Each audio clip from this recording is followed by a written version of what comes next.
It's the biggest sports show for your Saturday morning. We've got it all covered for you right here. Joey Montagna, Jay-Z Clark, Emma Friedman, and everything Are you a sport. tomato or a barbecue sauce? I hate barbecue sauce. too I think sweet? It's the most rank thing. Is it? This I'm a spicy red man. is Triple M's Dead Set Legends.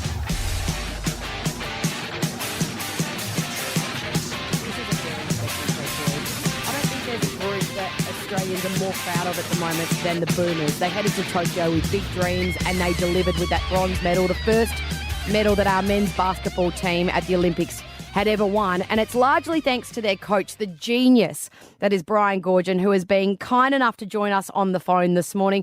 Brian, congratulations on the Olympic campaign. I'm sure you're extremely proud of your efforts and the boys, but could you feel the support back here in Australia, because everyone was completely behind you?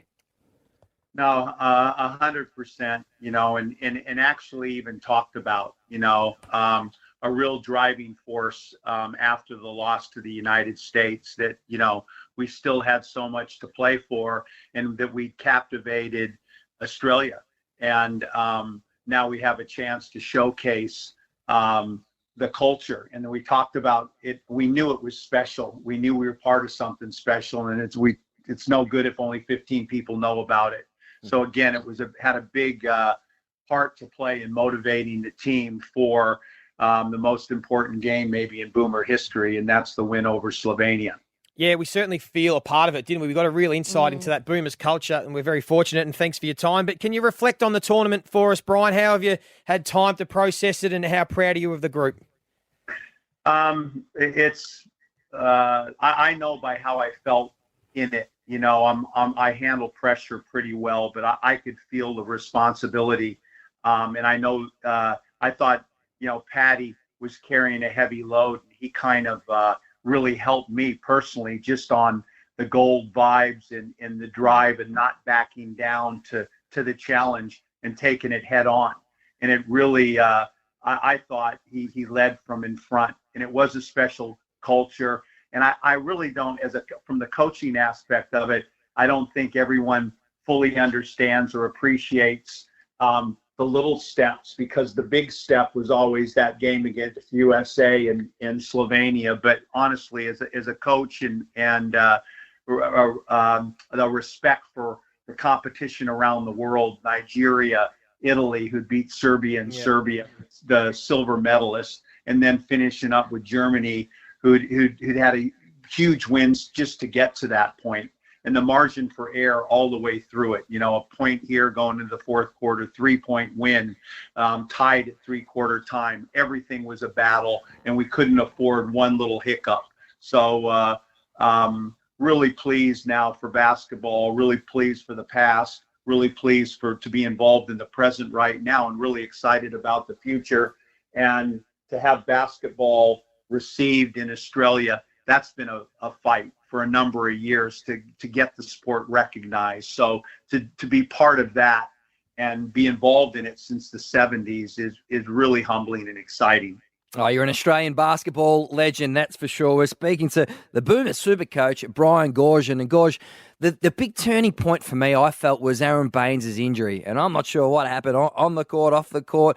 He obviously went down with that neck problem. And he was such a leader in terms of those hustle points, the second chance boards, the offensive boards. He was such a key part to that. But then you got a player like Jock Landale, and I felt like he really stepped up. He was a threat outside the perimeter. I just felt when Baines went down, it could have all fallen apart. How did you coach the team, through that transition? Well, a big thing was, leading into the tournament, and a lot of names that the Australian public aren't familiar with that captured and made the team really interesting was Matisse Thybulle and Dante Exum. No background really to the Australian, their new faces on the scene. And I knew when Aaron went down, we had a hand to play, and as you said, Jock and Nick Kay, we remained a similar style of play, but lost the depth there with Aaron. But where we could go and where we went after his departure was we went with small ball. Yeah. And, through Matisse in there and through Dante in there that have length and quickness, and just played with Joe in the 4 spot. Yeah. And small and ran and kind of played an exciting brand of basketball that they all bid on. And I think really the only result, I mean, Aaron is such a big part of the culture and a part of the history of it. And, it was really disappointing for him, disappointing for the team. And I think the game that you look back on and say, man, he could have made a huge difference for us was the USA game. Because that small lineup, there was just difficulties there because they were smaller and quicker and bigger. And they would have had an issue with Aaron. So, it did have an effect, but he was constantly in touch with the team. The team was constantly in touch with him, and he's a big part of this. Brian, you mentioned Paddy Mills before and the heavy load that he had to carry. So captain, the flag bearer at the opening ceremony, which we could obviously see meant a lot to him, not only as an Australian, but an Indigenous Australian as well. Going to, I think, his fourth Olympics. Like, how do you think he coped with dealing with that pressure? Because from the outset, it actually just looked like he was relishing in it and he was enjoying the fact that this was hanging on his shoulders. But surely at times that wasn't the case, and he might have, I don't know. I just think that's an incredible load to bear at an Olympics. I couldn't, and what you say is exactly how I felt walking into it, and it wasn't an act. All this gold vibes only, gold standards only. I mean, that's a big thing to step up front and say, knowing the competition. Yep. And honestly, there was the guys fed off that. Joe had the same thing to him. There's an arrogance, a cockiness in a good way of, if we're not here for a gold medal, we shouldn't get on the plane. And I'll put that out there and I'll back it up. And leading into the last game where, we had an issue with Luka Daka, Luka. And so we put Matisse on him, which made Delhi go to the bench and put the ball in Paddy's hands. Yep. And Paddy looked at me like relishing it. I want the ball in my hands. I want to carry the load in this game. Give me that thing. And there was a steely will in him all through that game as I'm going to deliver. I want this responsibility. And I do think you, the general public, the people, that's so much interest is, God, look at this.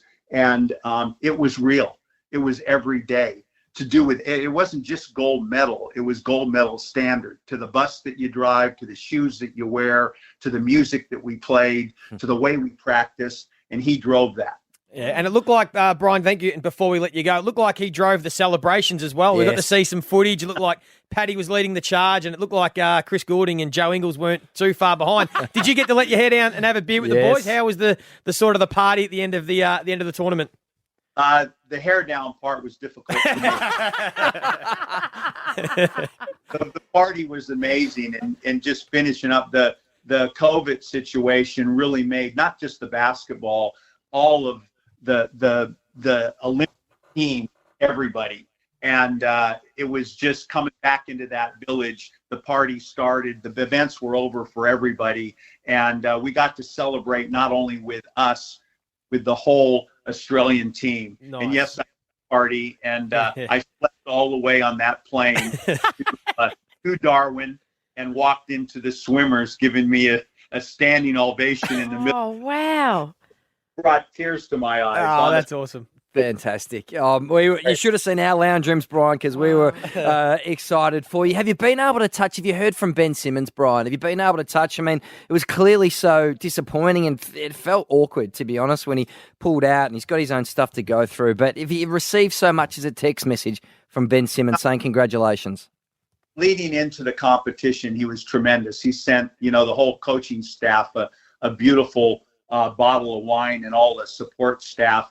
And he sent all the team a gift and gave us his best wishes. And I know he was in contact with, he's got a few people he's close to in it. So there's that's going to happen. And it was circumstances that were difficult for him, but he handled himself with class right through it. And yes, he did deliver and stay in contact during this. Well, that's good to hear. I didn't know that. Yeah, that's good.